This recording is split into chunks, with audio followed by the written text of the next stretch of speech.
اور اس کے بعد اللہ تعالی نے پہلی دلیل دے دی نقلی، یہ عقل سے دلیل دی تھی اللہ کے ہونے کی، اب نقلی دلیل شروع ہوئی ہے، اور یہ بہت آگے تک تفصیل اور طویل بھی ہے اور تفصیل سے بھی ہے۔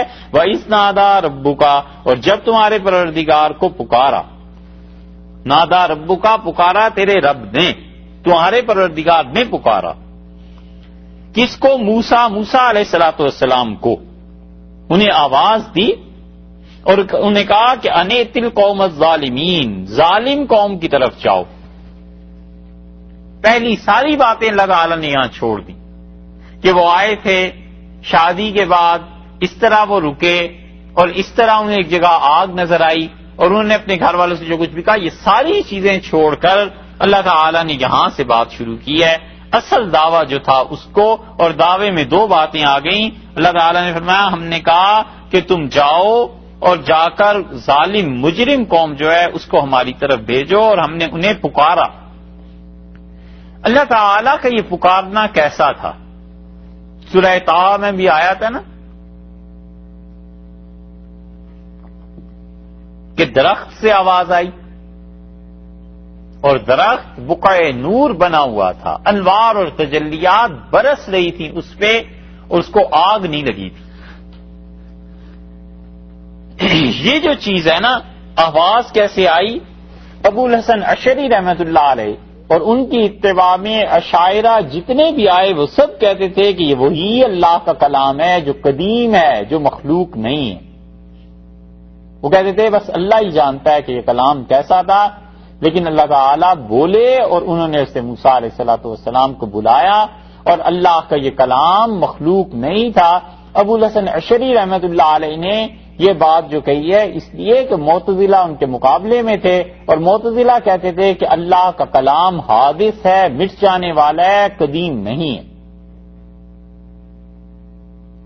رازی نے عجیب بات لکھی ہے اس بحث پہ۔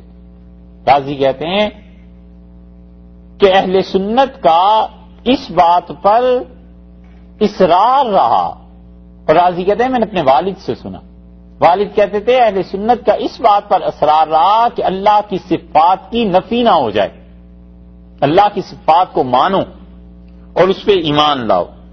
اور کہتے ہیں والد کہتے تھے کہ معتزلہ کا اس بات پر اصرار رہا کہ اللہ کو مخلوق سے بالکل الگ رکھو، مخلوق کی پرچھائی اور خدا کے ساتھ بھی نہ جا کے ملے، اللہ کی کوئی صفت ایسی چیزوں میں بیان نہ کرو جس کا مخلوق سے بھی کوئی واسطہ ہو، اللہ کی ذات، اس کی صفات پاک رہیں۔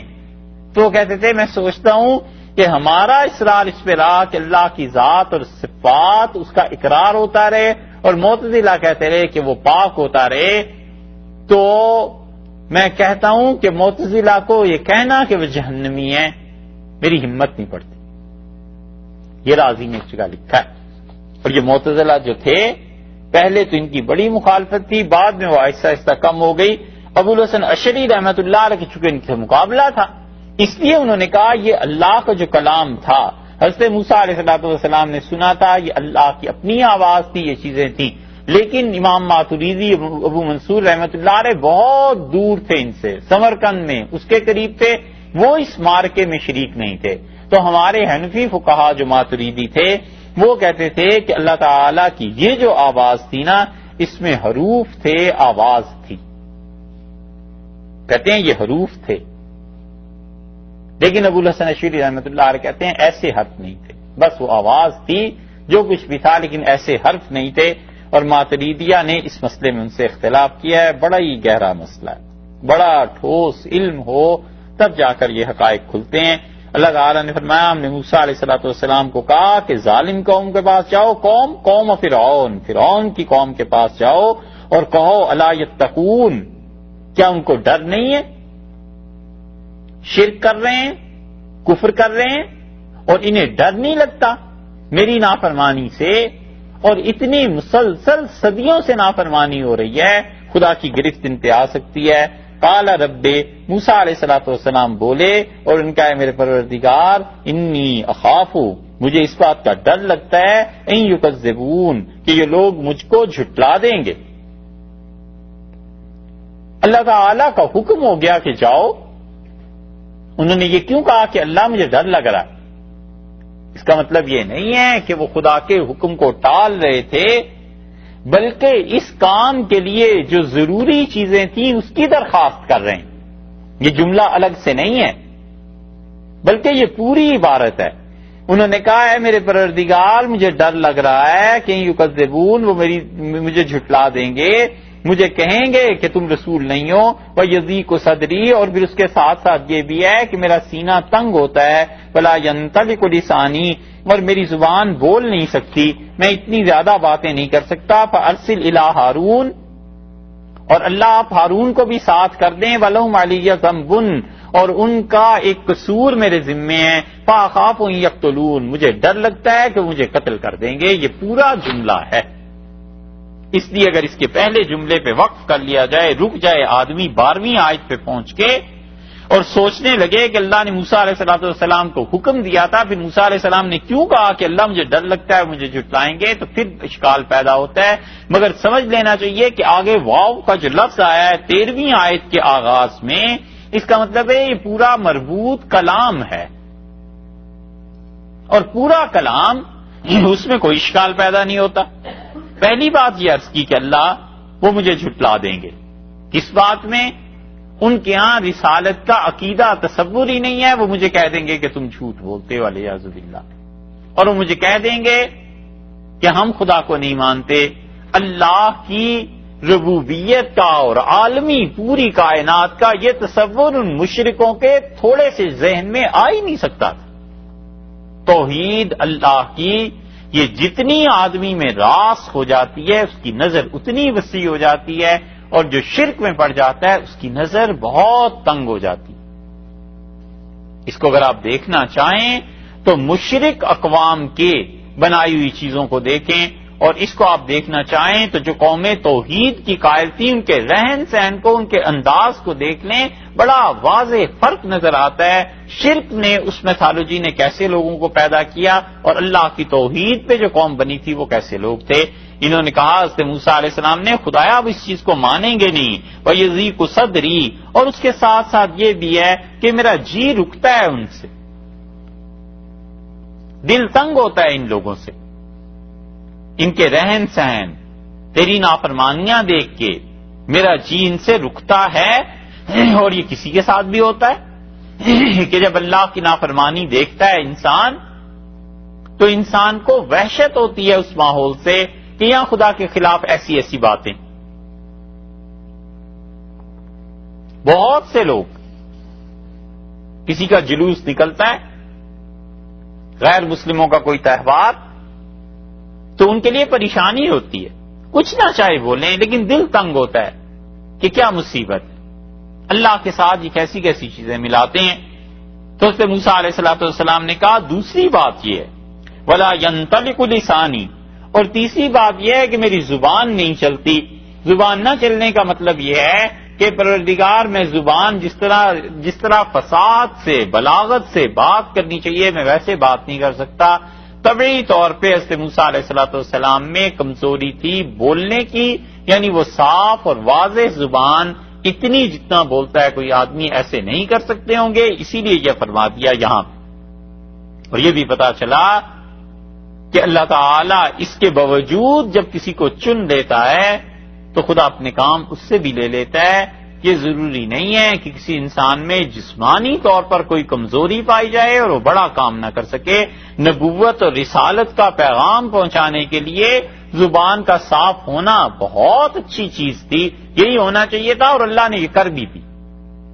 اسی لیے سورہ طٰہٰ میں گزرا ہے نا، انہوں نے کہا رب اشرح لی صدری ویسر لی امری واحلل عقدۃ من لسانی، اور اللہ میری زبان کی گرہ کھول دے. اور اللہ تعالیٰ نے آخر فرمایا قد اوتیت سؤلک یا موسیٰ، موسیٰ علیہ السلام جو تم نے مانگا ہے ہم نے سب کچھ تمہیں دے دیا. یہ اللہ تعالیٰ کا ان پہ کرم ہے، یہ اللہ کی ان پہ عنایت ہے، محبتیں ہیں، شفقتیں ہیں. اور اللہ نے فرمایا ہم نے سب کچھ دے دیا موسیٰ، جو تو مانگ رہا ہے سب تو لے جا، سب تیری باتیں سننی ہم نے. یہ خدا کا ان کے ساتھ تعلق ہے. اور پھر اللہ تعالیٰ نے فرمایا کہ ہم نے تو تجھے پیدا ہی اپنے لیے کیا ہے، وَاصْطَنَعْتُكَ لِنَفْسِي، میں نے تو تجھے اپنے لیے چن لیا. بادشاہ پھر ایسے ہی بولتے ہیں، ایسے ہی کہتے ہیں. رسول اللہ صلی اللہ علیہ وسلم نے بھی کئی مواقع پہ ایسے ہی فرمایا. یہ جب مکہ فتح ہوا ہے نا تو حضرت صلی اللہ علیہ وسلم فرمایا فلاں فلاں فلاں کا قتل، اور آپ نے کہا بیت اللہ کے پردے میں بھی اگر فلاں آدمی چھپا ہوا ہو تو اس کو بھی قتل کر دینا. یہ اتنا اسلام کے خلاف بولتے اور لکھتے تھے.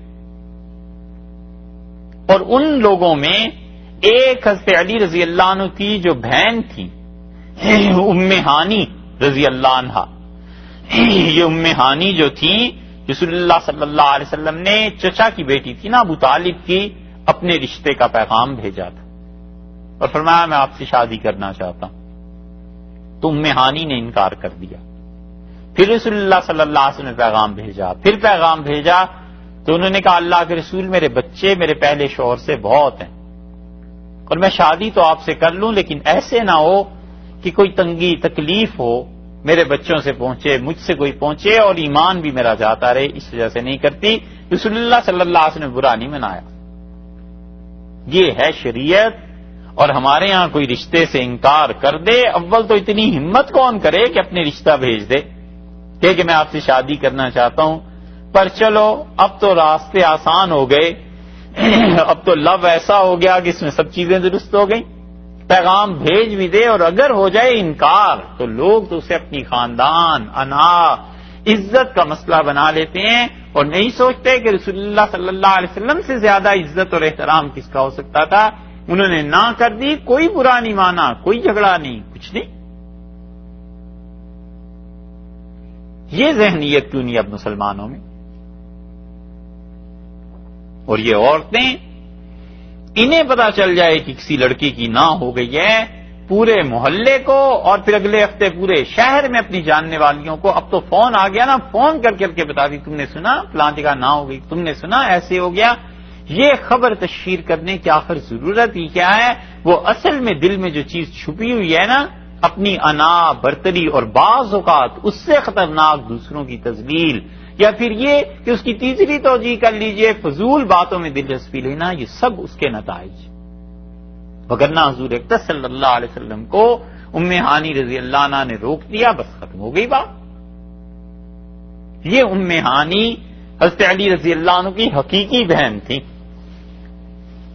اور ام ہانی کے دیور جو تھے ان کے قتل کا حکم رسول اللہ صلی اللہ علیہ وسلم نے دے دیا. تو اس سے علی رضی اللہ عنہ کی نگاہ پڑ گئی تو اپنی بہن کا یعنی بہنوئی کا چھوٹا بھائی پہچانتے ہی تھے، تو اس سے علی رضی اللہ عنہ کا او اللہ کے دشمن تیرے قتل کا حکم تو رسول اللہ صلی اللہ علیہ وسلم نے دیا ہے. اور انہوں نے تلوار نکالی اور اس کے پیچھے بھاگے اور وہ بھاگا آگے کو اور اسے کوئی جگہ نہیں ملی چھپنے کو. تو اس نے دیکھا بھائی کا گھر کھلا ہے تو اندر چلا گیا اور جا کے ام ہانی اپنی بھابھی سے رضی اللہ عنہا کہنے لگا مجھے چھپاؤ تمہارے بھائی علی مجھے مارنا چاہتے ہیں. تو انہوں نے کہا جلدی سے پلنگ کے نیچے چلا جا. تو وہ پلنگ کے نیچے چارپائی کے نیچے گھس کے حضرت علی رضی اللہ عنہ فوراً پہنچے. انہوں نے کہا کہاں ہے وہ اللہ کا دشمن، رسول اللہ صلی اللہ علیہ وسلم نے اس کے قتل کرنے کا حکم دیا ہے. تو انہوں نے کہا چلو کیا بات کرتے ہو، میں خود جا کے پوچھتی ہوں. کب بہن میں سن کے آیا ہوں اس کے قتل کا حکم. کہا نہیں تم چلو. اور ام ہانی رضی اللہ عنہ آئیں اور صحیح بخاری میں آتا ہے رسول اللہ صلی اللہ علیہ وسلم اپنے کاموں سے فارغ ہو کے غسل فرما رہے تھے اور حضرت فاطمہ رضی اللہ عنہا پردے کے اس طرف کو کھڑی تھی تاکہ کپڑے پیش کرے. صاحبزادی تھی تو جیسی یہ عورتوں کی عادت ہوتی ہے نا کہ کوئی مسئلہ ہو تو وہ کسی کے گھر جائیں پھر دروازے سے ہی بولنا شروع ہو جاتی ہیں. گھر والے کہتے ہیں پتہ نہیں کیا ہو گیا. انہوں نے بھی دروازے سے بولنا شروع کیا اور ان کا رائتا علیین، اللہ کے رسول آپ نے دیکھا ہے اس علی کو، یہ میرا بھائی میرے دیور کو قتل کرنا چاہتا ہے. تو رسول اللہ صلی اللہ علیہ وسلم فرمایا یہ کون ہے؟ انہوں نے کہا یہ ام ہانی ہے.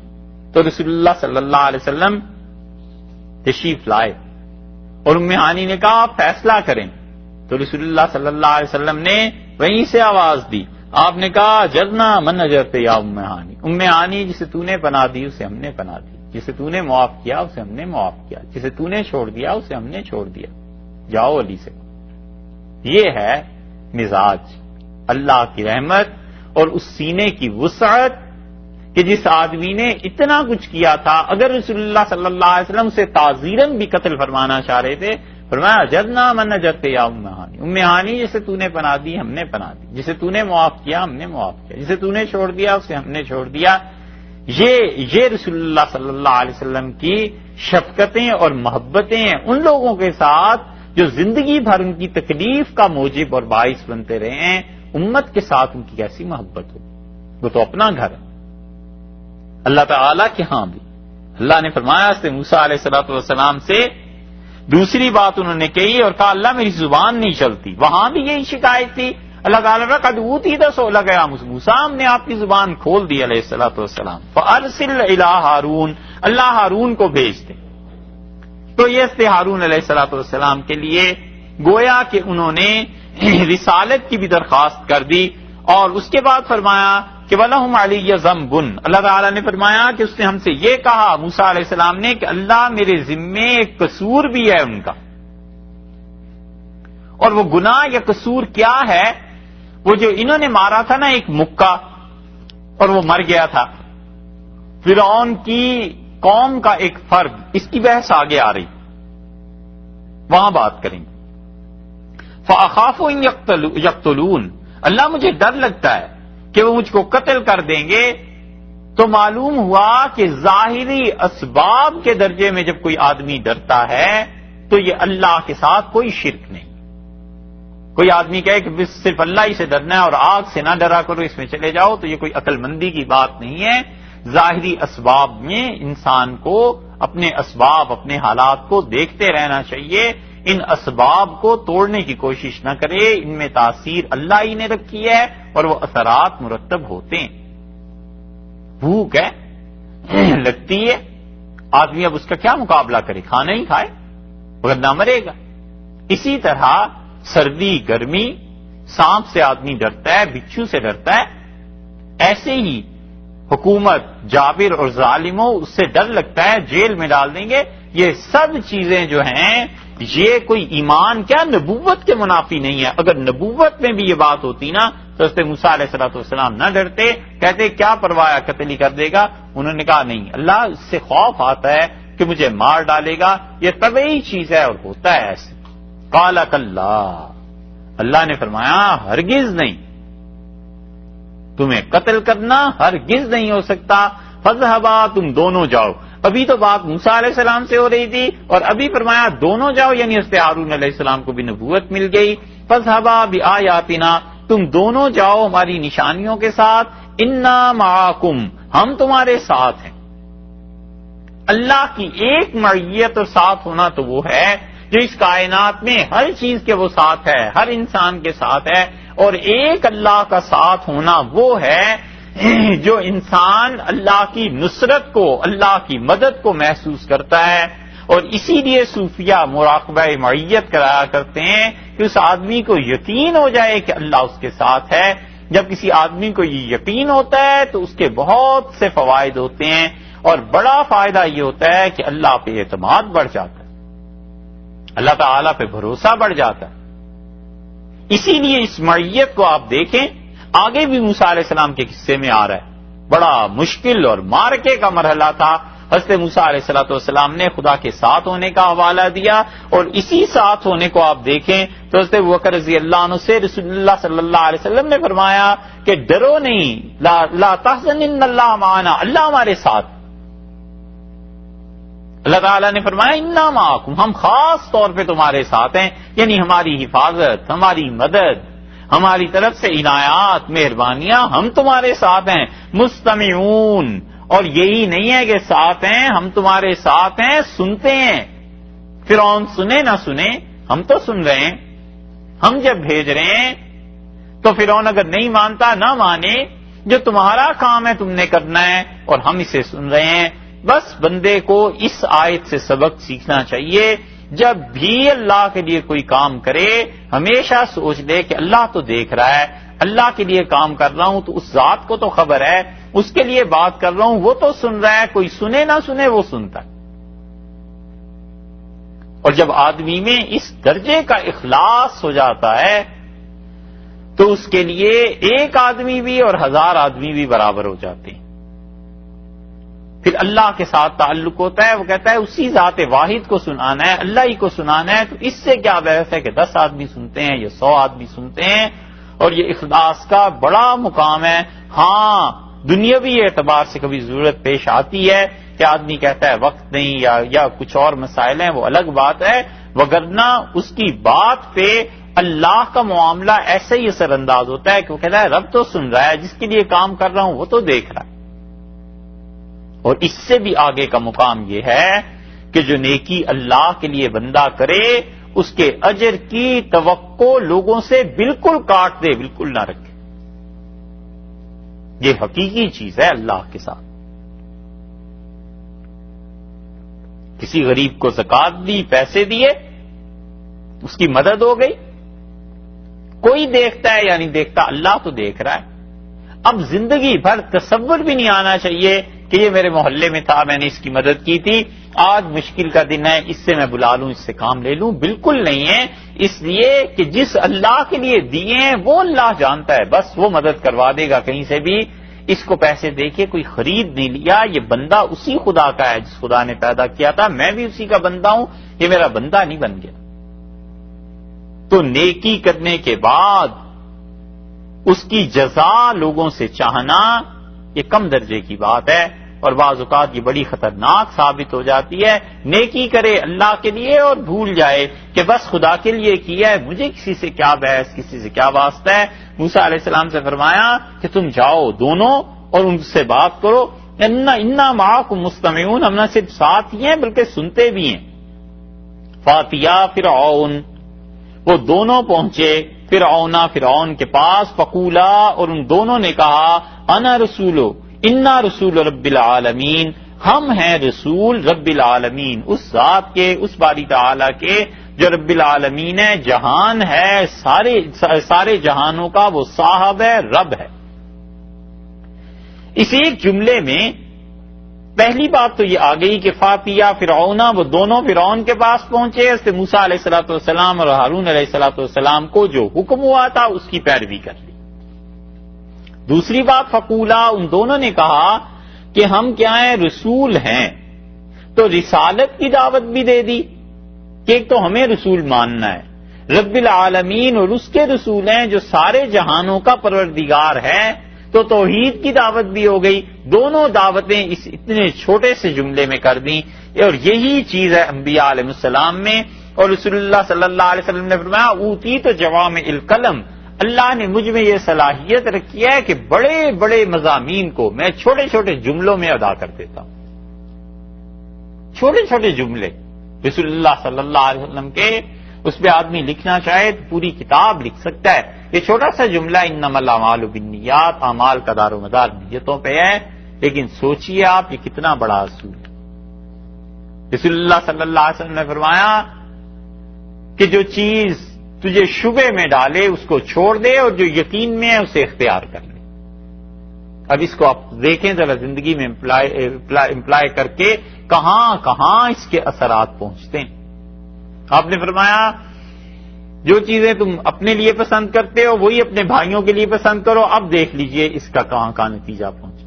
ایک صحابی رضی اللہ عنہ نے کہا مجھے نصیحت کر دیں، تو رسول اللہ صلی اللہ علیہ وسلم کبھی ایسا کام نہ کرنا جس کے انجام پہ تمہیں شرمندگی اٹھانی پڑے۔ ساری زندگی اور آخرت دونوں سنور گئیں کہ جس کام کے آخر پہ جا کے کسی سے معذرت کرنی ہے، کسی شرمندہ ہونا ہے، وہ کام ہی نہ کرے۔ یہ سے موسیٰ علیہ الصلوۃ والسلام کے ہاں دیکھیے انا رسول رب العالمین، انہوں نے کہا ہم دونوں رسول ہیں اس پروردگار کے جو تمام جہانوں کا پروردگار ہے، سارے جہان کا پروردگار۔ اور بائبل کو آپ دیکھ لیں بھری پڑی ہے کہ بنی اسرائیل کا خدا، عبرانیوں کا خدا، تمہارے باپ داداؤں کا خدا، ایسے جملے ملیں گے۔ اللہ تعالی کی عالمگیر ربوبیت کا تصور کہ پوری کائنات کا وہ ایک ہی پالنے والا ہے، یہ اس مشرک کے، شرک کرنے والے کے تنگ دماغ میں کیسے بات آ سکتی تھی کہ ایک ہی رب اور سارے جہانوں کو پالے؟ ایک بات۔ دوسری انہوں نے کہی کہ ان ارسل معنا بنی اسرائیل، کہ ہمارے ساتھ بھیج دے معنا بنی اسرائیل کو۔ بنی اسرائیل جو ہیں ان کو بھی ہمارے ساتھ بھیج دیا جائے. اور یہ ان جو ہے نا، اس کو مفسرین کہتے ہیں ان مفسرہ، ان تفسیر کرنے والا. اور یہ پرسوں ترسوں بات آئی تھی کہ ان جو تفسیر کا کہلاتا ہے، اس کا مطلب یہ ہے کہ پچھلا جملہ جو ہے، پیچھے جو گزر چکا ہے، اس کی بنیاد پر اگلا جملہ آ رہا ہے. یہ جو اگلا جملہ ہے ان کے بعد والا، وہ پچھلے جملے کی تشریح کر رہا ہے. تو بنیاد اگر اسے آپ مان لیں، انہوں نے کہا یہ کہ، تو بنیاد کیا ہوئی؟ رسالت. کہ اس رسالت کی بنا پر، رب العالمین کی طرف سے آنے کی بنا پر ہم تم سے یہ کہتے ہیں کہ ہمارے ساتھ بنی اسرائیل کو بھیج دو، قوم کی آزادی ہونی چاہیے، بربنائے رسالت ہم تجھے کہہ رہے ہیں کہ اللہ کا یہ حکم ہے. کوئی سیاسی باتیں نہیں، اللہ کا حکم ہے کہ بنی اسرائیل کو اب آزادی دے دی جائے، یہ تم کر دو. یہاں تک دو دعوے ہو گئے، ایک تو اس سے توحید کا مطالبہ کیا، اپنی رسالت کے تسلیم کرنے کا، اور دوسرا اپنی قوم کی آزادی کا. اور یہ چیز بتاتی ہے کہ کوئی آدمی اخلاص کے ساتھ اللہ کے لیے کام کرے اور سیاست میں حصہ لے، کوئی بری بات نہیں، کوئی منع نہیں ہے، بشرطے کہ وہ اس کا اہل ہو اور سمجھتا ہو کہ میں کام دیانتداری سے کروں گا. قال، بولا فرعون، اور اس نے حضرت موسیٰ علیہ الصلوۃ والسلام پہ دو الزام لگائے. کہتا ہے الم نربک فینا ولیدن، کیا ایسے نہیں ہے، الم کیا ایسے نہیں ہے، نربکا ہم نے تمہیں پالا ہے، فینا ہمارے درمیان، ولیدن تم بچے تھے، ہم نے تمہاری پرورش کی ہے، اتنا عرصہ تمہیں سنبھالا ہے. وَلَبِسْتَ اور تو رہا ہے، فینا ہم میں، من عمرک سنین کئی برس اپنی زندگی کے تم نے ہم میں گزارے ہیں. کیا یہ ایسی بات نہیں ہے؟ کل تک تو ہم نے پالا اور پرورش کی، اور آج اس احسان کو بھول گئے ہو. وَفَعَلْتَ اور تم نے کیا، فَعَلَتَكَ الَّتِي فَعَلْتَ وہ تم نے کام کیا، وہ فعل انجام دیا اور کر گیا تو اپنا وہ کام جو کر گیا، کیا تم نے جو کیا. وَأَنْتَ مِنَ الْكَافِرِينَ اور تو اتنا ناشکرا ہے. تو دونوں چیزوں کا خلاصہ یہ نکلا کہ ایک تو ہم نے تجھے پالا، تم نے اس کا شکریہ یہ ادا کیا ہے کہ آج آ کر تم مجھے کہتے ہو کہ تم رسول ہو. اور دوسری بات یہ ہے کہ تم نے کیا جو کچھ کیا. اچھا یہ نہیں کہا کہ قتل کیا، کہتا ہے کیا جو کچھ تم نے کیا اور تم ناشکرے ہو، اس کی سزا بھی تمہارے ذمے ہے، وہ باقی ہے.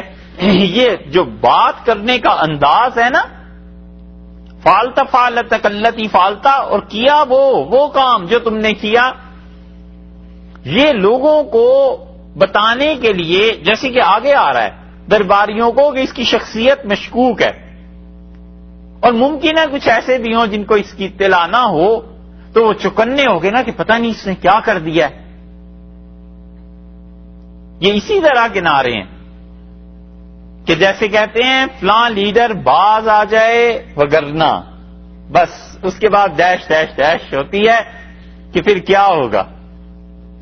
یہ اسی طرح کرتے ہیں سیاسی لوگ کہ ہم ان سارے رازوں سے پردہ اٹھا دیں گے جو شملہ میں ہوئے تھے، اور ہم وہ راز بتائیں گے جو سمرقند میں ہوئے تھے.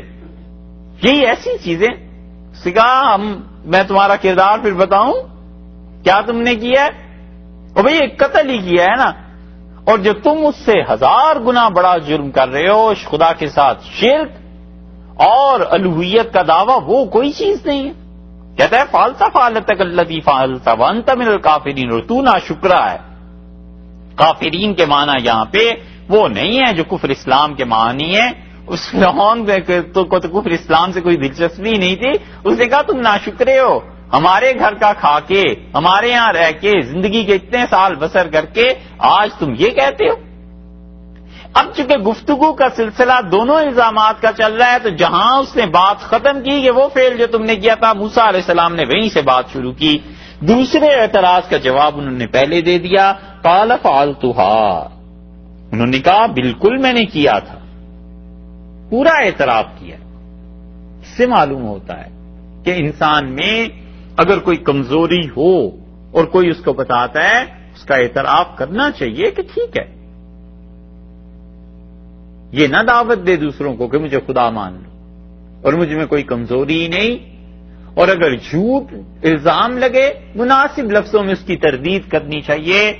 بہت زیادہ اپنی صفائی کے پیچھے پڑ جانا اور اپنے پہ عائد شدہ الزامات کی تردید کرتے رہنا، یہ بھی کوئی مناسب کام نہیں ہے. وجہ اس کی یہ ہے کہ صلاحیتیں اس میں ضائع ہو جاتی ہیں. ایک بار کہہ دیا کہ بھائی یہ کام نہیں کیا، بس ختم ہوئی بات. اب لوگ روز نیا شوشہ اٹھا کے لے آئیں گے، روز نئی بات کریں گے، تو زندگی بھر یہی تماشے کرتا رہے.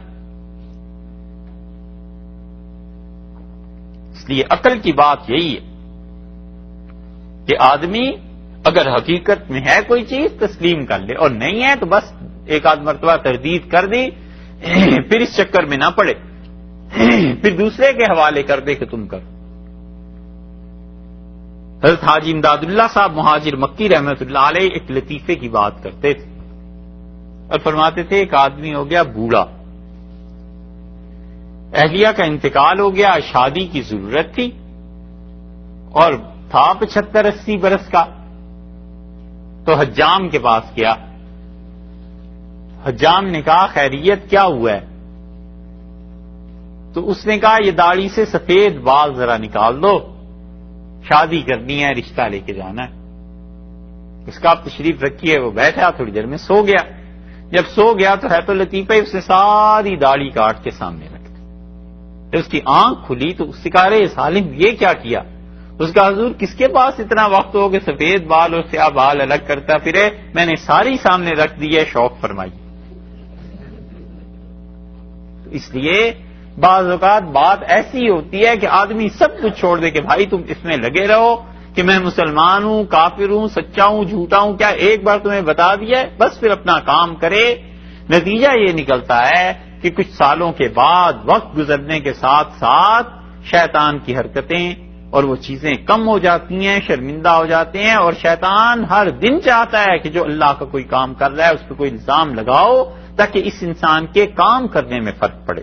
حضرت موسیٰ علیہ السلام نے کہا کیا تھا وَأَنَا مِنَ الضَّالِّينَ، اس وقت کیا تھا جب میں تھا بھولنے والا، نادانستہ طور پر غلطی ہو گئی. یہ ضالین کا لفظ یہاں آیا ہے نا، یہ وہی لفظ ہے جو ہم روز پڑھتے ہیں غیر المغضوب علیہم ولا الضالین. اور وہاں ترجمہ ہم کرتے ہیں کہ اللہ ان لوگوں کی بھی راہ نہیں چاہیے جو گمراہ ہیں، اور یہاں پر گمراہ کا ترجمہ نہیں کیا جا سکتا. اس لیے کہ حضرت موسیٰ علیہ السلام کا معاملہ ہے. انہوں نے کہا مجھ سے یہ چوک ہو گئی تھی، بھول ہو گئی تھی، جان بوجھ کے قتل نہیں کیا تھا، نادانستہ طور پہ کر دیا. مجھے نہیں پتا تھا کہ یہ میرے ایک مکے کو نہیں برداشت کر سکے گا.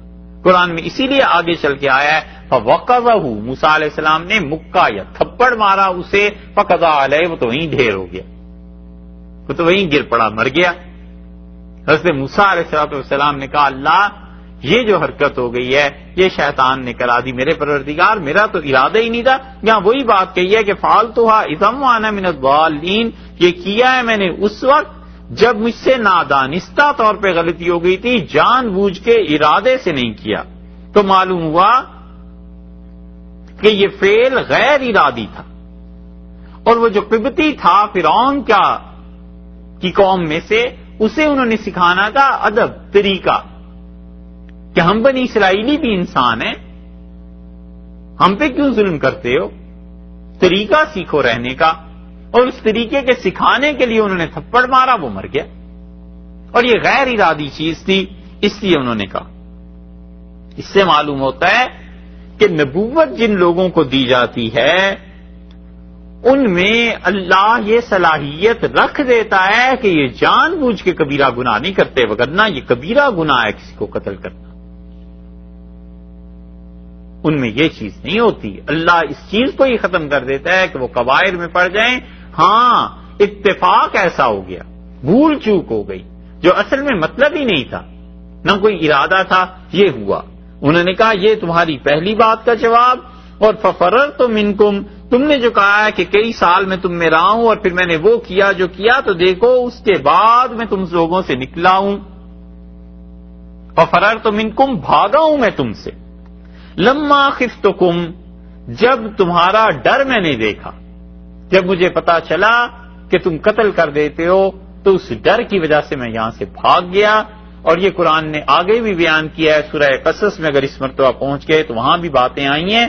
انہوں نے کہا مجھے ڈر لگا تم سے. آتا ہے قرآن میں کہ جاء رجل من اقصى المدینہ، ایک آدمی آیا بھاگتا ہوا شہر دور کناروں سے، اور اس نے کہا موسیٰ ان الملا یاتمرون بک، یہ جو سردار ہیں مل بیٹھے ہیں اور یہ تیرے معاملے میں مشورہ کر رہے ہیں کہ کیا کریں، اور میں تمہیں بتاؤں فخرج انی لک من الناصحین، نکل جاؤ اس شہر سے موسیٰ علیہ السلام جلدی، میں تیرا بڑا خیر خواہ ہوں.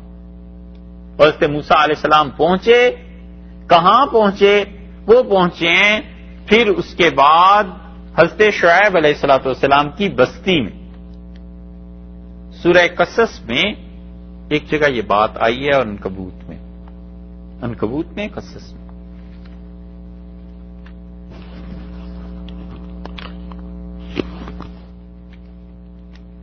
قرآن پاک ہے یہاں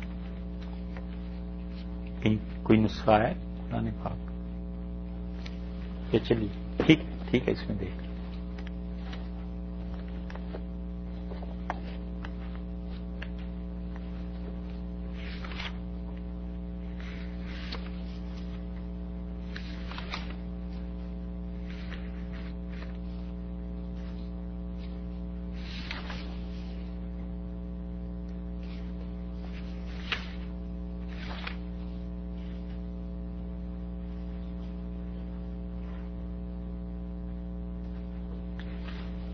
بیسویں پارے میں سورہ قصص ہے اور اس کی 15ویں آیت.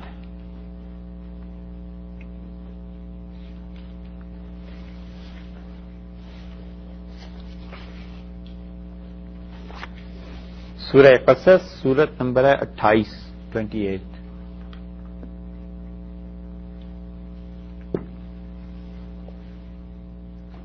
14 نمبر آیت سے دیکھ لیجیے. وَلَمَّا بَلَغَ أَشُدَّهُ، اور جب موسیٰ علیہ السلام پہنچ گئے اپنی پختگی کی عمر کو، جوانی صحیح بھرپور، وَاسْتَوَى، اور ٹھیک تندرست ہو گئے، یعنی ساری قوتیں اس کی سلامت تھیں. آتَيْنَاهُ حُكْمًا وَعِلْمًا، ہم نے اس وقت بھی انہیں حکمت دی تھی، ہم نے اس وقت بھی انہیں علم عطا کیا تھا. یہ نبوت سے پہلے کی بات ہے، یعنی اتنی اچھی عقل، اتنی اچھی فہم انہیں دی تھی. وَكَذَلِكَ نَجْزِي الْمُحْسِنِينَ، اور نیک لوگوں کے ساتھ ہم ایسے ہی کرتے ہیں. وَدَخَلَ الْمَدِينَةَ عَلَى حِينِ غَفْلَةٍ مِّنْ أَهْلِهَا، اور وہ شہر میں ایسے وقت کے پہنچے جب وہاں کے باشندے بے خبر تھے، یعنی لوگ سو رہے تھے، دوپہر کا وقت ہوگا. فَوَجَدَ فِيهَا رَجُلَيْنِ يَقْتَتِلَانِ، تو انہوں نے دیکھا دو آدمی آپس میں لڑ رہے تھے. هَذَا مِنْ شِيعَتِهِ، یہ ان کی اپنی برادری کا تھا بنی اسرائیل کا. وَهَذَا مِنْ عَدُوِّهِ، اور یہ ان کے مخالفین میں سے تھا، یعنی ان کے مقابلے میں مصری تھا، قبطی تھا. فَاسْتَغَاثَهُ الَّذِي مِنْ شِيعَتِهِ، ان سے مدد مانگی اس نے جو ان کی اپنی قوم میں سے تھا، الَّذِي مِنْ عَدُوِّهِ، اس کے خلاف جو ان کے دشمنوں میں سے تھا، یعنی قبطی مصری کے خلاف بنی اسرائیلی نے مدد مانگی. فَوَقَذَهُ، موسیٰ علیہ السلام نے ایک مکہ رسید کیا. فَقَضَى عَلَيْهِ، اور اس کا کام تمام ہو گیا، مر گیا. آئی ہوئی تھی قضا اس کی. یہ جو مصری تھا ظالم اور اسرائیلی مظلوم تھا، تو اسے طریقہ سکھانے کے لیے کہ مظلوموں کو نہیں مارا کرتے، یہ بات ہوئی. قَالَ هَذَا مِنْ عَمَلِ الشَّيْطَانِ، موسیٰ علیہ السلام بولے اور انہوں نے کہا ہو یہ تو شیطانی حرکت ہو گئی. اِنَّهُ عَدُوٌّ، شیطان کھلا ہوا، مُضِلٌّ مُبِينٌ، بہکانے والا دشمن. قَالَ رَبِّ إِنِّي ظَلَمْتُ نَفْسِي، اور عرض کیا ہے میرے پروردگار مجھ سے قصور ہو گیا. فاغفر لی، اللہ مجھے معاف کر دے. فغفر اللہ، اللہ نے انہیں بس اسی وقت معاف کر دیا. یہ ہے نبوت، اللہ نے اسی وقت معاف کر دیا. اللہ تعالیٰ نے معاف کر دیا لیکن فرعون نہیں بھولا. یہی چیز ہے، اللہ جن گناہوں کو اپنے بندوں کو معاف بھی کر دے، دنیا نہیں بھلاتی. وہ تو اگلی نسل کو بھی خبر دیتی ہے کہ تمہارے ابا ایسے، تمہاری ماں ایسی، فلاں ایسا فلاں ایسا. انہ هو الغفور الرحیم، اللہ نے کہا بڑے بخشنے والے ہیں، بڑے مہربان ہیں اللہ تعالی. قال رب بما انعمت علی، موسیٰ علیہ السلام اس قتل پہ اتنے پریشان ہیں جو غیر ارادی طور پہ ہوا ہے. کہا اے میرے پروردگار، آپ نے جو بڑے بڑے انعام مجھ پر کیے ہیں، اتنی اچھی صحت، اتنی طاقت، اتنی عقل مجھے دے دی ہے، فلن اکون ظہیرا للمجرمین، اللہ میں کبھی بھی مجرموں کا مددگار نہیں بنوں گا. یعنی جو دوسروں سے گناہ کا کام کرانا چاہتے ہیں، میں کبھی بھی ان کے کہے میں گناہ نہیں کروں گا. فاصبح فی المدینۃ خائفا یترقب، اور موسیٰ علیہ السلام کو شہر میں صبح ہو گئی، خوف کی حالت میں اسی شہر میں ٹھہرا ہوا تھا. خوف. فَإِذَا الَّذِي اسْتَنصَرَهُ بِالْأَمْسِ، اور جس کی مدد انہوں نے، جس آدمی نے کل ان سے مدد مانگی تھی، وہی ان کی قوم کا بندہ یستصرخ، پھر آج پکار رہا ہے. پھر وہ کسی کے ساتھ لڑائی ہوئی، موسیٰ علیہ السلام کو دیکھا، اس نے پھر آواز دی کہ کل تو ایک ہو گیا، آج پھر میرے ساتھ کوئی آیا ہے، حضرت آج بھی مدد کر دیں. قال له موسیٰ، موسیٰ علیہ السلام نے اس سے کہا انک لغوی مبین، تو بڑا ہی بد رہا ہے، تو ایسا آدمی ہے جو روزی لوگوں سے لڑ پڑتا ہے. فلما ان اراد ان یبطش، تو اس سے موسیٰ علیہ السلام کو جو بات یاد آئی، انہوں نے اپنا ہاتھ بڑھایا بالذی، اس آدمی پر ہوا عدو لہما، جو ان دونوں کا دشمن تھا، حضرت موسیٰ علیہ السلام کا بھی اور اس لڑنے والے کا تو تھا ہی تھا، لیکن یہ قبطی تھے نا، اور بڑے جو ہوا کرتے ہیں ان کا تو عام شہری بھی اتنا خون اس کا پاک ہوتا ہے ماشاءاللہ کہ وہ تو ساری دنیا کو اس خون کے مقابلے میں جھونک دیں تو تھوڑا ہے. تو اس لیے اس کا دماغ تو ایسے ہی تھا کہ میں فرعون کی یعنی نسل اور اس کی کمیونٹی اور اس کے معاشرے میں سے. قال یا موسیٰ، وہ اسرائیلی بولا، کہنے لگا ترید ان تقتلنی، تم اب چاہتے ہو کہ مجھے مارو، کما قتلت بالامس، جیسے کہ کل تم کسی ایک کو مار چکے اب مجھے مارنا ہے. ان ترید الا ان تکون جبارا فی الارض، بس تم تو دنیا میں موسیٰ علیہ السلام یہ چاہتے ہو کہ زور طاقت اپنی مسلط کرو دوسروں پہ. وما ترید ان تکون من المصلحین، اور تم صلح نہیں چاہتے، تم یہ نہیں چاہتے. چلا اٹھا، چیختا ہے، کہنے لگا تم یہ نہیں چاہتے کہ آرام سے رہیں سب. وجاء رجل من اقصى المدینہ، اور ایک شخص شہر کے کنارے سے دوڑتا ہوا آیا، جہاں پر بیٹھ کے مشورہ ہو رہے تھے کہ اس کا کیا کرنا ہے، ایک قتل کل ہو گیا تمہاری قوم کا. یسعی، دوڑتا ہوا آیا. قال یا موسیٰ، کہنے لگا موسیٰ ان الملأ یأتمرون بک، اور اہل دربار یہ سب آپ کے متعلق مشورہ کر رہے ہیں لیقتلوک، کہ تجھے قتل کر دیں. فخرج، چلے جائیے یہاں سے. انی لک من الناصحین، میں آپ کا بڑا ہی خیر خواہ ہوں. فخرج منہا خائفا یترقب، اور موسیٰ علیہ السلام نکلے ڈر کے ساتھ، خوف اندیشے کے ساتھ اس شہر کو چھوڑ کے نکلے. قال رب، اس نے کہا رب اے پروردگار، نجنی من القوم الظالمین، اللہ مجھے ان ظالم لوگوں سے بچا لے. ہو گئی غلطی مجھ سے، اور وہ جان بوجھ کے تو کی نہیں تھی، معافی بھی آپ سے مانگ لی تھی، دعا بھی مانگ لی تھی کہ آپ نے جتنے احسانات کیے ہیں آئندہ میں کسی کی ایسی مدد نہیں کروں گا، اللہ وہ آپ بچا لے. ولما توجہ تلقاء مدین، اور جب موسیٰ علیہ السلام وہاں سے بھاگے مدین کی طرف، ہجرت کر لی. قال عسى ربی ان یہدینی سواء السبیل، تو کہنے لگے امید ہے میرا پروردگار مجھے سیدھے راستے پر چلا دے گا. ولما ورد ماء مدین، اور جب مدین کے پانی پر کنویں پر پہنچے، وجد علیہ امۃ من الناس، بہت سے لوگ کھڑے تھے، یسقون، پانی پلا رہے تھے اپنے جانوروں. ووجد من دونہم امرأتین، اور وہاں پر دو عورتیں دیکھی، تذودان، وہ اپنے جانوروں کو روک کر کھڑی تھیں. قال ما خطبکما، موسیٰ علیہ السلام نے ان دونوں لڑکیوں سے پوچھا کیا کام ہے تمہارا، کیوں ادھر کھڑی ہو؟ قالتا لا نسقی، انہوں نے کہا ہم پانی نہیں پلا سکتی، حتی یصدر الرعاء، یہاں تک کہ یہ چروائے چلے جائیں پانی پلا کے اپنے جانوروں کو، جب تک یہ نہیں ہٹا لیتے ہم عورتیں مظلوم کمزور ہیں ایک طرف کو کھڑی ہیں. وابونا شیخ کبیر، اور ہمارے والد بہت بوڑھے ہو گئے ہیں، گھر میں کوئی بھائی ہمارا ہے نہیں، مرد ہے نہیں، وگرنہ وہ آتے جانوروں کو پانی پلانے. فسقا لہما، موسیٰ علیہ الصلوۃ والسلام آگے بڑھے، سب کو ہٹا دیا اور ان کے جانوروں کو پانی پلایا، ثم تولی الی الظل، اور پھر سائے میں آ کر بیٹھ گئے۔ اجنبی مسافر، سارا شہر کوئی جاننے والا نہیں ہے، کوئی نہیں پہچانتا کہ یہ کون آدمی ہے۔ فقالا، درخت کے نیچے بیٹھ کے سائے میں، اور کہتے ہیں رب انی لما انزلت الی من خیر، اللہ آج جو بھی نعمت آپ مجھے دے دیں، فقیر، میں ضرورت مند ہوں، اللہ میری درخواست، میں فقیر محتاج ہوں، جو بھی آج تیری طرف سے خیرات ملے، جو بھی نیکی میرے ساتھ ہو۔ کوئی نہیں جانتا تھا اس وقت حضرت موسیٰ علیہ الصلوۃ والسلام کو طویل سفر، بھوک، پیاس، یہ ساری چیزیں، اسی لیے سے انس بن مالک رضی اللہ عنہ کی حدیث میں آتا ہے کہ حضرت موسیٰ علیہ الصلوۃ والسلام نے جو دعا مانگی تھی وہ صرف اتنی چیز کے لیے کہ یہ بھوک، پیاس، تھکن کوئی جاننے والا نہیں ہے، کچھ میرے ساتھ مہربانی ہو، کچھ عنایت ہو، اور اللہ نے بتا دیا کہ یہ ساری کی ساری چیزیں اسے دے دیں۔ اور یہ دلیل ہے اس بات کی کہ آدمی اپنی تھوڑی چھوٹی بڑی ہر ضرورت، ہر حاجت اللہ کے سامنے رکھ دے، اور یہ آیت میں جو دعا ہے نا، رب انی لما انزلت الی من خیر فقیر، اللہ جو بھی نعمت دے دے میں محتاج ہوں۔ اس پہ بہت سے لوگوں نے لکھا ہے کہ جس آدمی کا کوئی کام نہ ہوتا ہو اور پھنس جائے، یہ حضرت موسیٰ علیہ الصلوۃ والسلام کی دعا بار بار پڑھنی چاہیے۔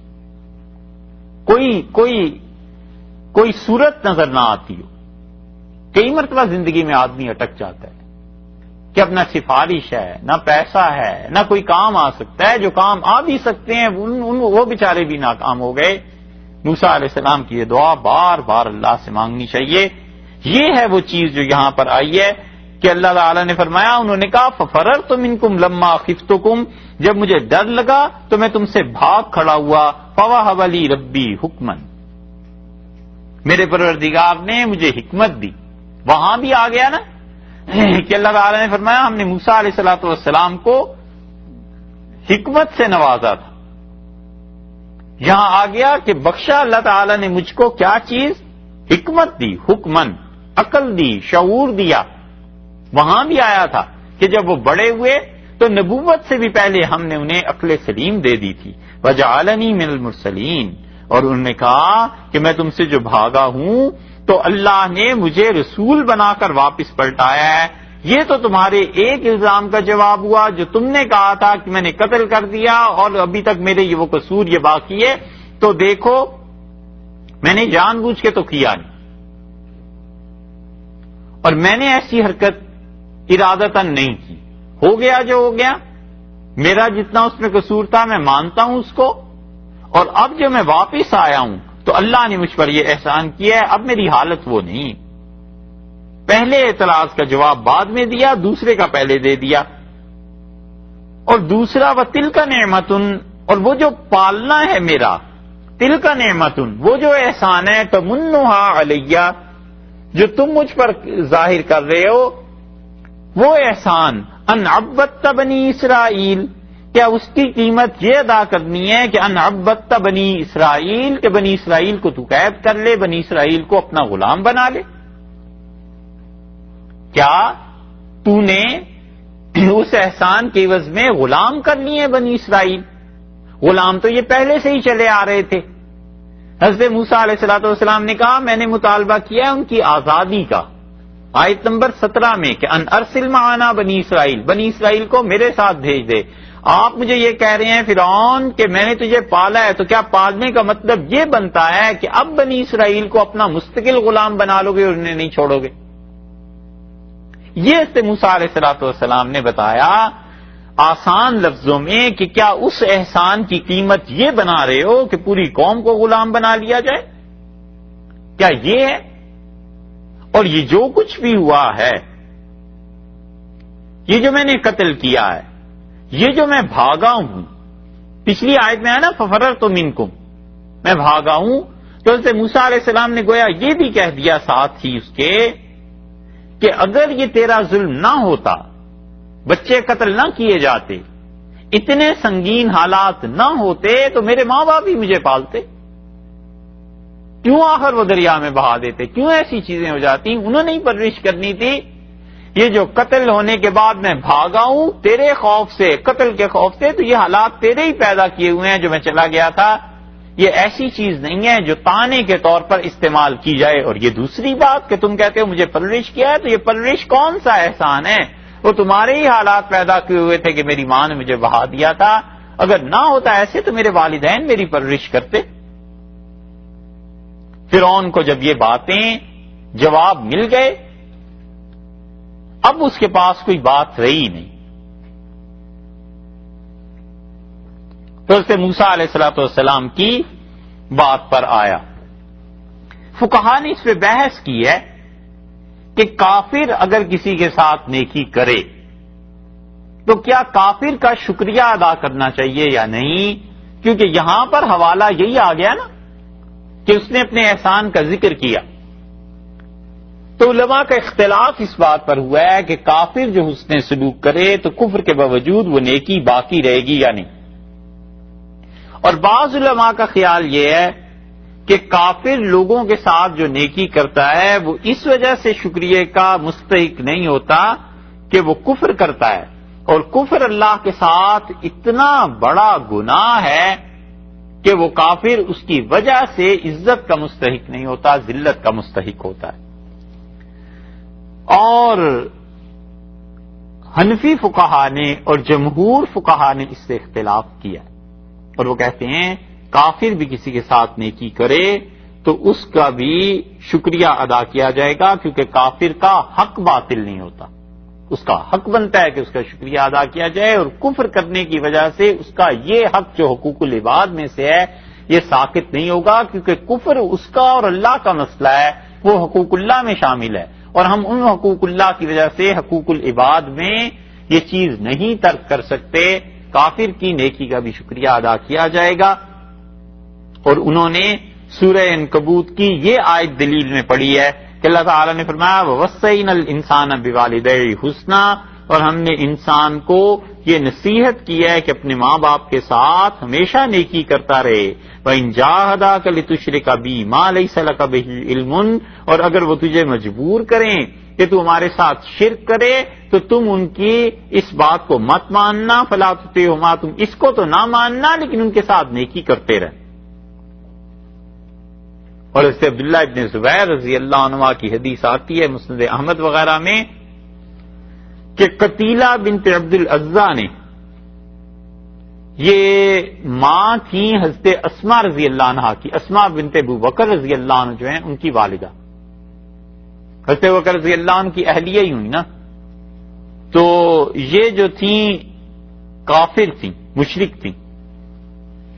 انہوں نے اپنی بیٹی یعنی حضرت اسماء رضی اللہ عنہ کے پاس ہدیہ بھیجا، اور حضرت بکر رضی اللہ عنہ کی یہ شادی ہوئی تھی کہیں جاہلیت کے دور میں، اور حضرت بکر رضی اللہ عنہ سے طلاق دے دی تھی. تو انہوں نے پنیر اور گھی بھیجا اپنی بیٹی کو. تو حضرت اسماء رضی اللہ عنہ نے اس ہدیے کو قبول کرنے سے بھی انکار کر دیا اور ان کے گھر جانے سے بھی انکار کر دیا کہ ماں کے گھر نہیں جاؤں گی. تو حضرت عائشہ رضی اللہ عنہ نے اسی کے پاس پیغام بھیجا کہ وہ رسول اللہ صلی اللہ علیہ وسلم سے یہ مسئلہ معلوم کریں کہ یہ پنیر اور گھی جو والدہ نے بھیجا ہے کیا مجھے رکھنا چاہیے، اور میری ماں جو شرک پہ ہے کہ اس کے گھر چلی جاؤں. تو رسول اللہ صلی اللہ علیہ وسلم نے فرمایا وہ ان کو گھر میں آنے دیں اور ان کے ہدیے کو بھی قبول کر لیں، ان کی والدہ بھی ان کے گھر میں آتی ہیں تو آنے دیں. اور اللہ تعالیٰ نے یہ آیت نازل کی جو 28ویں پارے میں آتی ہے الا ینہاکم اللہ عن الذین لم یقاتلوکم فی الدین، جن لوگوں نے تم سے تمہارے دین کے بارے میں کوئی جنگ نہیں کی، جنگی حالات نہیں ہیں، امن کے حالات ہیں، اور انہوں نے تمہیں تمہارے گھروں سے نہیں نکالا. وَلَمْ يُخْرِجُوكُم مِّن دِيَارِكُمْ أَن تَبَرُّوهُمْ وَتُقْسِطُوا إِلَيْهِمْ، تو ان کے ساتھ نیکی کرنا اور ایسے کافروں کے ساتھ انصاف کرنا اللہ تمہیں اس سے منع نہیں کرتا جن کافروں نے تمہارے ساتھ جنگ نہیں کی اور جنگی حالات نہیں ہیں، اور نہ ہی انہوں نے ایسا ظلم کیا ہے کہ تمہیں تمہارے گھروں سے نکالا ہے. تو امن کی حالت میں ان کے ساتھ انصاف کرو، ان کے ساتھ نیکی کرو. اسی لیے حضرت عائشہ رضی اللہ عنہ اور حضرت اسماء رضی اللہ عنہ کہتی ہیں کہ مدینہ منورہ میں پھر ہم سے ملنے ہماری والدہ آتی تھی اور وہ مشرکہ تھی، اور یہ زمانہ وہ تھا جب رسول اللہ صلی اللہ علیہ وسلم کے درمیان اور قریش کے درمیان صلح تھی. تو ہم نے عرض کیا یا رسول اللہ ہماری والدہ قتیلہ ہمارے پاس آتی ہیں تو کیا ہم اس کے ساتھ اچھا سلوک کریں؟ رسول اللہ صلی اللہ علیہ وسلم فرمایا ہاں تم اس کے ساتھ اچھا سلوک کرو. یہ ہے دلیل اس کی کہ انسان کافر بھی ہو اس کے ساتھ بھی اچھا سلوک کرے. اس کا احسان کا جو حق ہے وہ کفر کے باوجود باطل نہیں ہوتا، کیونکہ کفر اللہ کا اور اس کا معاملہ ہے، ہمارا نہیں. اور اس بحث میں یا اس دلیل میں یہ ان سارے لوگوں کو سوچنا چاہیے کہ جہاں کافروں سے ہمارا تعلق اور واسطہ رہتا ہے ان ممالک میں، جب کوئی کافر نیکی کرتا ہے اس کا بھی شکریہ ادا کرنا چاہیے. بہت سے مسلمان ایسے بھی سرفرے ہوتے ہیں، وہ کہتے ہیں جی ان کا کیا ہے، یہ تو کافر ہیں، کیا اس کے شکریہ ادا کرنا ہے. اور اس سے بھی بڑھ کے وہ آگے کہتے ہیں یہ جہنمی ہیں. یہ چیزیں سننے میں آتی ہیں، یہ چیز وہ نہیں ہے جو شریعت نے سکھائی. حضرت موسیٰ علیہ السلام سے فرعون نے اگلی بات پوچھی. قال فرعون، اور فرعون نے کہا وما رب العالمین، یہ رب العالمین کیا ہے؟ حضرت موسیٰ علیہ السلام نے چونکہ اوپر دیکھ لیجئے 16 نمبر آیت میں یہی کہا تھا نا کہ انا رسول رب العالمین، ہم رب العالمین کے رسول ہیں. اس نے انہی الفاظ کو دہرایا اور اس نے کہا یہ رب العالمین کون ہے؟ اللہ کی ذات پاک کے بارے میں سوال کیا کہ اللہ کی ذات کی کیا ہے، کیسا ہے. مشرک تھا نا، عادی تھا مجسمے دیکھنے کا، عادی تھا ان چیزوں کو خدا ماننے کا جو ظاہر میں نظر آتی تھی. یا تو اپنے ہی آپ کو خدا بھی کہتا تھا یا سورج کو خدا مانتا تھا. یہ ان چیزوں کا قائل تھا. اس نے کہا یہ ہے کیا چیز ہے، کہاں نظر آتی ہے، کہاں ملتی ہے، یہ رب العالمین کیا ہے؟ قالا، حضرت موسیٰ علیہ السلام نے جواب دیا اور ارشاد فرمایا رب السماوات والارض، وہ رب تو ہے آسمانوں کا اور زمین کا. وما بینہما، اور جو کچھ بھی آسمانوں اور زمین کے درمیان ہے ان سب چیزوں کا رب اللہ ہے. ان کنتم موقنین، اگر تم یقین رکھنے والے ہو، اگر تمہیں یقین آ جائے تو یقین کرو اللہ ہی رب ہے، آسمانوں کا بھی زمین کا بھی، اور ان دونوں کے درمیان جو کچھ ہے ان سب کا رب پروردگار. اتنے بڑے جملے کو کہنے کی ایک وجہ یہ ہے کہ اگر آپ اس زمانے کی تاریخ پڑھیں تو ان مصریوں کے ہاں 3 الگ الگ دیوتا تھے. آسمانوں کا خدا الگ تھا، زمین کا خدا الگ تھا، اور آسمان اور زمین کے بیچ میں جو خدا تھا وہ سورج تھا. بعض قبیلوں نے چاند کو مقرر کر لیا تھا.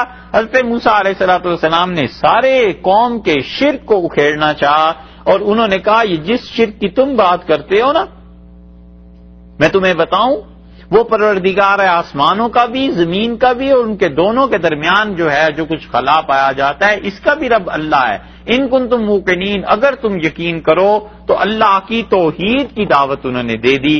قال لمن حولہ، فرعون بولا اپنی گرد و پیش کے لوگوں سے اور کہتا ہے الا تستمعون، تم سنتے نہیں ہو؟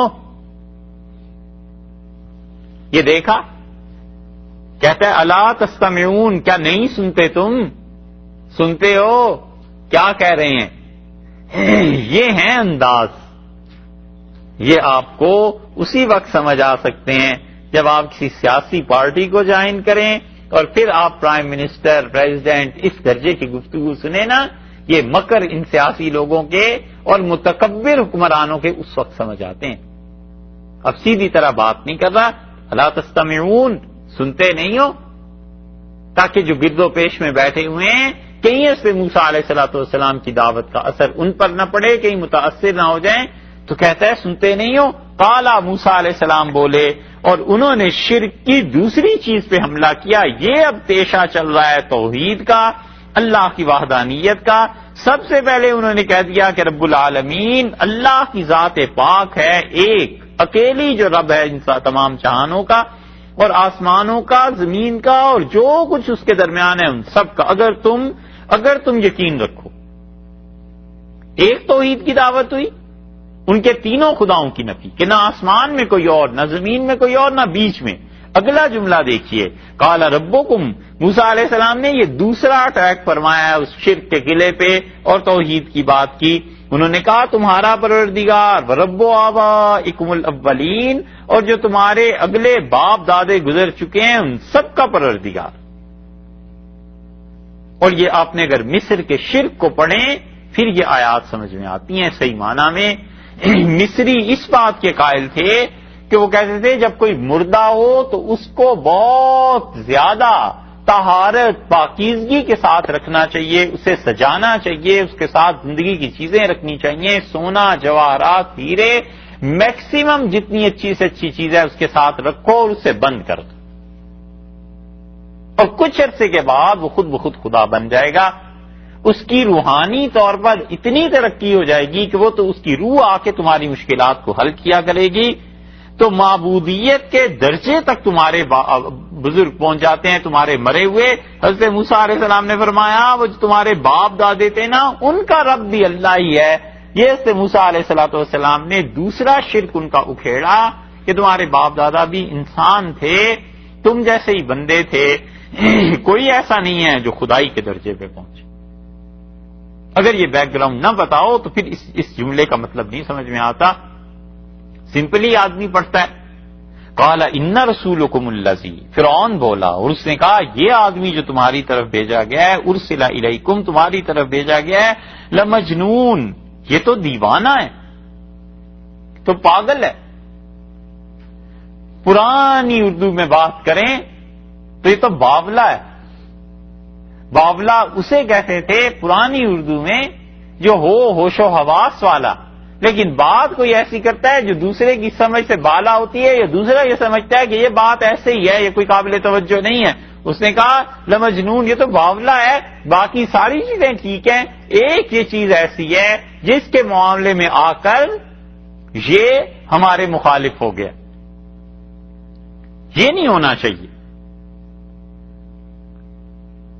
قال رب المشرق، حضرت موسیٰ علیہ السلام نے اب تیسری بات کی اللہ کی توحید کی، اور یہ سب تعلق رکھتی ہیں مصر کے اس مذہب کے ساتھ جو فرعون کا تھا.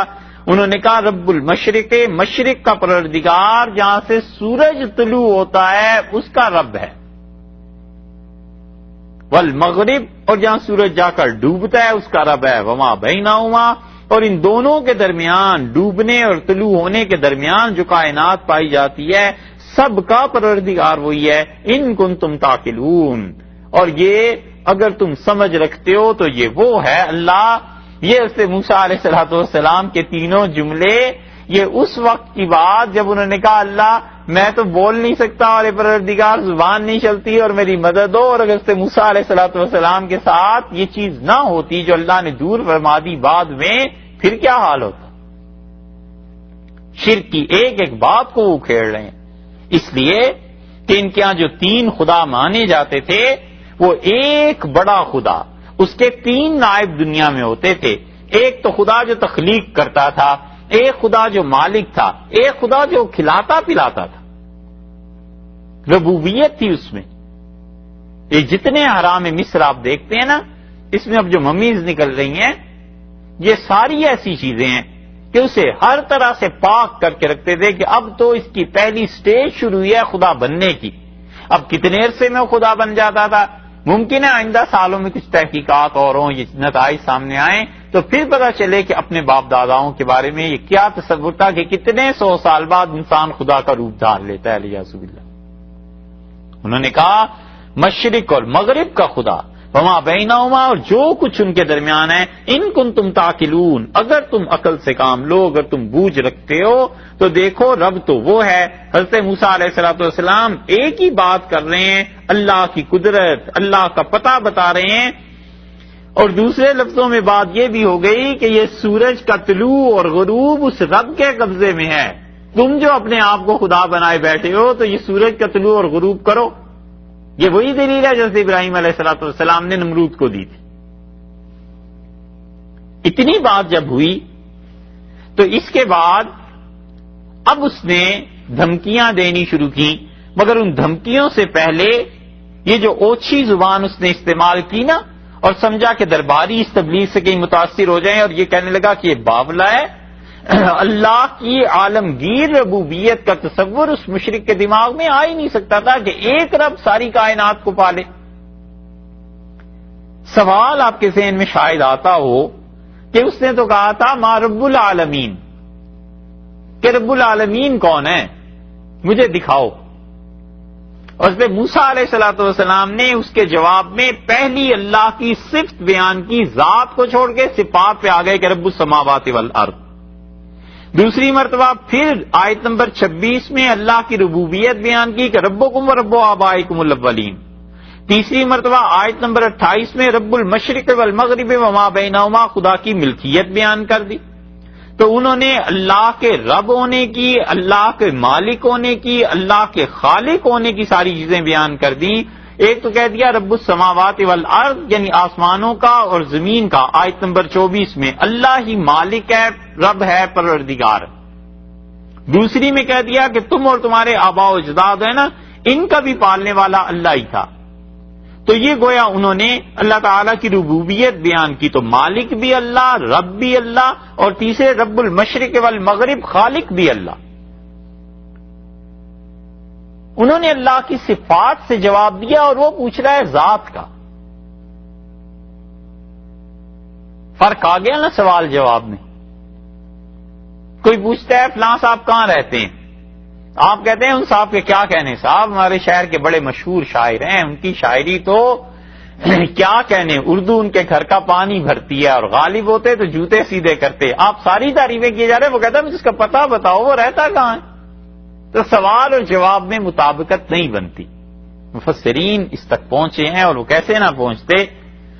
اللہ نے بڑا علم، بڑی گہری نظر اور ٹھوس علم نے دیا تھا. وہ کہتے ہیں موسیٰ علیہ الصلوۃ والسلام نے اللہ کی صفات کے ذریعے تعارف کرایا، کیونکہ فرعون خدا کے لیے کسی جسم کا قائل تھا.